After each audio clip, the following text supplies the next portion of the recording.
So digressing a little bit, we're focusing on you and your major.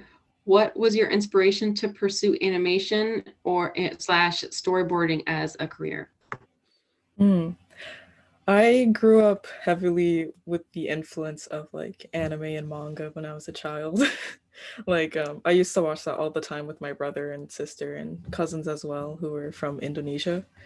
And that kind of brought us all together. And I would love to like draw comics, and I would kind of rip off some of the other comics that I've read, like kind of making it my own. Like this is my own character, and that got me very invested in art, and as well as cartoon shows such as like from Nickelodeon or from Cartoon Network. Those really heavily influenced me and like my love for TV animation.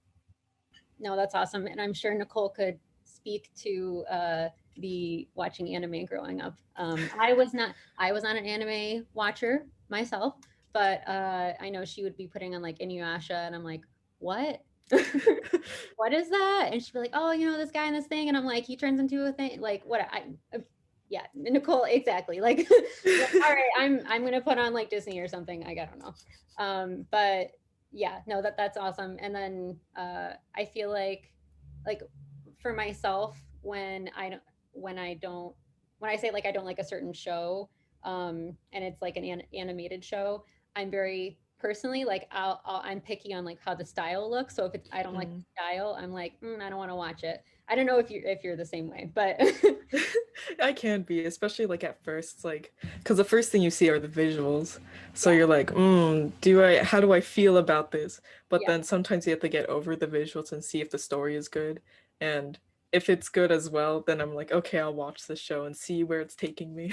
Yeah, exactly. For example, my friend, I did a couple years ago try to get into anime. Like my friend was like, "Come on, Amanda, just try." And I'm like, "All right." And he's like, "I think I have a good starter one for you," and put on the first episode of Attack on Titan. And I was like, "What is this? I don't think this is for me." So, anyways, It Anya, is a crazy show. it is. Are there any animation styles that you're like, ooh, not my preference, whether it's Nickelodeon or what have you?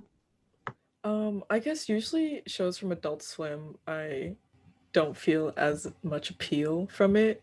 I think because what they focus on more of the comedy and the jokes and the writing more so. But then like something like BoJack Horseman, I feel like also kind of has like a style I'm not very fond of, but then I really enjoy the writing and like the take of where the characters go and such. And so I like that show a lot because of that. cool. So uh, since we're still on the topic of animation and your work, describe a typical day as a storyboard artist. Mm.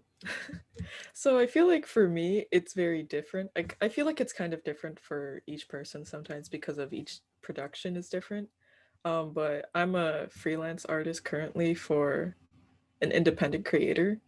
So what I do, I feel maybe different. I usually my typical like week or so would be I would do like thumbs, roughs, and cleanups, and in between, I would talk to the creator, and we would have review sessions, and then I would do fixes and show him the animatic version of it, and then he would okay it. Okay, so I know you use like a couple terms that like I'm familiar with because I used to be a high school art teacher and I taught animation for a little bit. But Mm. could you like explain more in depth like when you're saying like thumbs and sketches, like what are those? What's the point of those and what do they usually look like?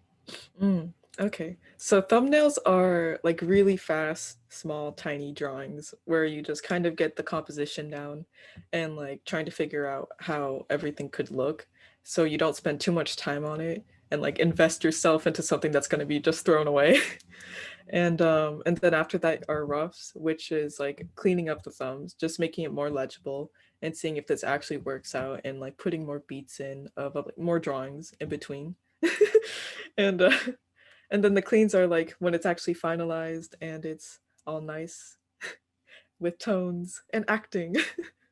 Yeah, that's way over my head. I have no idea about like animation or anything. I mean, my partner had like taken an animation class and he was telling me all about like the steps and everything and like drawing every little bit. And I was like, that is a process.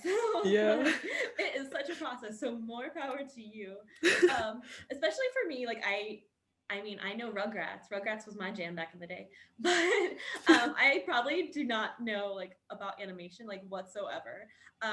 So you know, for someone, for instance, who like doesn't really know about animation or who does, what are some common like misconceptions that that you tend to find that people have about animation or I feel like the most common, I guess, like two misconceptions of animation is that it's for kids and that it's easy to do.